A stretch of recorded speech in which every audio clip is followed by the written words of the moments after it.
بسم اللہ الرحمن الرحیم۔ پارٹ نمبر 32، آڈیو بک اسلام کیا ہے، تالیف حضرت مولانا محمد منظور نعمانی نور اللہ مرقدہ۔ 11واں سبق، دین کی خدمت و دعوت۔ اس کے کچھ اسباق پچھلے پارٹس میں آ چکے ہیں۔ آج حضرت فرما رہے تھے پچھلے پارٹ میں کہ دوسروں کی اصلاح اور ہدایت کی کوششیں کرنے والوں کو کیا اجر ملتا ہے۔ اس سلسلے میں ارشاد فرمایا کہ اس کام کے کرنے والوں کو، یعنی دوسروں کی ہدایت اور اصلاح کا کام کرنے والوں کو آخرت میں جو اجر و ثواب ملنے والا ہے، اور نہ کرنے والوں کے لیے اللہ کی لعنت اور غضب کے جو خطرے ہیں ان کا کچھ اندازہ مندرجہ ذیل حدیثوں سے ہو سکتا ہے۔ حضرت ابو ہریرہ رضی اللہ تعالی عنہ سے روایت ہے، رسول اللہ صلی اللہ علیہ وسلم نے فرمایا، جو شخص لوگوں کو صحیح راستے کی دعوت دے اور نیکی کی طرف بلائے تو جو لوگ اس کی بات مان کر جتنی نیکیاں اور بھلائیاں کریں گے اور ان نیکیوں کا جتنا ثواب ان کرنے والوں کو ملے گا اتنا ہی ثواب اس شخص کو بھی ملے گا جس نے ان کو نیکی کی دعوت دی، اور اس کی وجہ سے خود نیکی کرنے والوں کے اجر و ثواب میں کوئی کمی نہیں ہوگی۔ اس حدیث سے معلوم ہوا کہ اگر بالفرض آپ کی دعوت اور کوشش سے 10-20 آدمیوں کی بھی اصلاح ہو گئی اور وہ خدا اور رسول کو پہچاننے لگے اور دینی احکام پر چلنے لگے، نمازیں پڑھنے لگے اور اسی طرح دوسرے فرائض ادا کرنے لگے اور گناہوں اور بری باتوں سے بچنے لگے، تو ان چیزوں کا جتنا ثواب ان سب کو ملے گا اس سب کے مجموعے کے برابر تنہا آپ کو ملے گا۔ اگر آپ غور کریں تو معلوم ہوگا کہ اس قدر اجر و ثواب کمانے کا کوئی دوسرا راستہ ہے ہی نہیں کہ ایک آدمی کو سینکڑوں آدمیوں کی عبادتوں اور نیکیوں کا ثواب مل جائے۔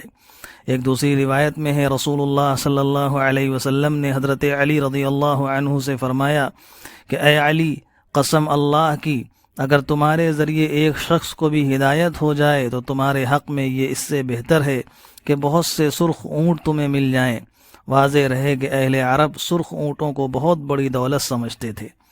در حقیقت اللہ کے بندوں کی اصلاح اور ہدایت اور ان کو نیکی کے راستے پر لگانے کی کوشش، جیسا کہ پہلے بھی عرض کیا گیا، بہت اونچے درجے کی خدمت اور نیکی ہے،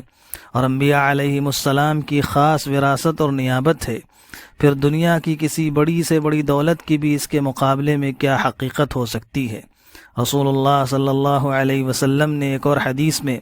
لوگوں کی اصلاح اور ہدایت کے کام کی اہمیت کو ایک عام فہم مثال کے ذریعے بھی سمجھایا ہے۔ آپ کے ارشاد کا خلاصہ یہ ہے کہ فرض کرو ایک کشتی ہے جس میں نیچے اوپر 2 درجے ہیں، اور نیچے کے درجے والے مسافروں کو پانی اوپر کے درجے سے لانا پڑتا ہے، جس سے اوپر والے مسافروں کو تکلیف ہوتی ہے اور وہ ان پر ناراض ہوتے ہیں۔ تو اگر نیچے والے مسافر اپنی غلطی اور بے وقوفی سے نیچے ہی سے پانی حاصل کرنے کے لیے کشتی کے نچلے حصے میں سوراخ کرنے لگیں اور اوپر کے درجے والے ان کو اس غلطی سے روکنے کی کوشش نہ کریں، تو نتیجہ یہ ہوگا کہ کشتی سبھی کو لے کر ڈوب جائے گی۔ اور اگر اوپر والے مسافروں نے سمجھا بجھا کر نیچے کے درجے والوں کو اس حرکت سے روک دیا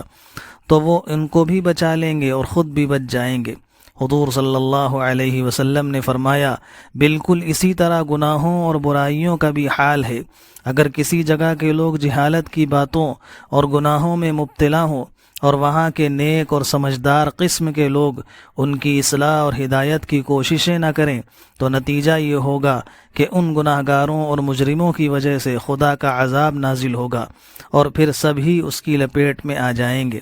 اور اگر ان کو گناہوں اور برائیوں سے روکنے کی کوشش کر لی گئی تو پھر سب ہی عذاب سے بچ جائیں گے۔ ایک اور حدیث میں ہے، حضور صلی اللہ علیہ وسلم نے بڑی تاکید کے ساتھ اور قسم کھا کے فرمایا، اس اللہ کی قسم جس کے قبضے میں میری جان ہے، تم اچھی باتوں اور نیکیوں کو لوگوں سے کہتے رہو اور برائیوں سے ان کو روکتے رہو۔ یاد رکھو، اگر تم نے ایسا نہ کیا تو بہت ممکن ہے کہ اللہ تم پر کوئی سخت قسم کا عذاب مسلط کر دے، اور پھر تم اس سے دعائیں کرو اور تمہاری دعائیں بھی اس وقت نہ سنی جائیں۔ بھائیوں، اس زمانے کے بعض خدا رسیدہ اور روشن دل بزرگوں کا خیال ہے کہ مسلمانوں پر ایک عرصے سے جو مصیبتیں اور ذلتیں آ رہی ہیں اور جن پریشانیوں میں وہ مبتلا ہے اور جو ہزاروں دعاؤں اور ختموں اور وظیفوں کے باوجود بھی نہیں ٹل رہی ہے، اس کا بڑا سبب یہی ہے کہ ہم دین کی خدمت و دعوت اور لوگوں کی اصلاح اور ہدایت کے کام کو چھوڑے ہوئے ہیں، جس کے لیے ہم پیدا کیے گئے تھے، اور ختم نبوت کے بعد جس کے ہم پورے ذمہ دار بنائے گئے تھے۔ اور دنیا کا بھی ایسا ہی قانون ہے کہ جو سپاہی اپنی خاص ڈیوٹی ادا نہ کرے اس کو معطل کر دیا جاتا ہے، اور بادشاہ جو سزا اس کے لیے مناسب سمجھتا ہے دیتا ہے۔ آؤ آئندہ کے لیے اس فرض اور اس ڈیوٹی کو انجام دینے کا ہم سب عہد کریں۔ اللہ تعالی ہمارا مددگار ہو، اس کا وعدہ ہے وَلَيَنْصُرَنَّ اللَّهُ مَن يَنْصُرُهُ، اللہ ان لوگوں کی ضرور مدد کرے گا جو اس کے دین کی مدد کریں گے۔ وَمَا عَلَيْنَا إِلَّا الْبَلَاغُ۔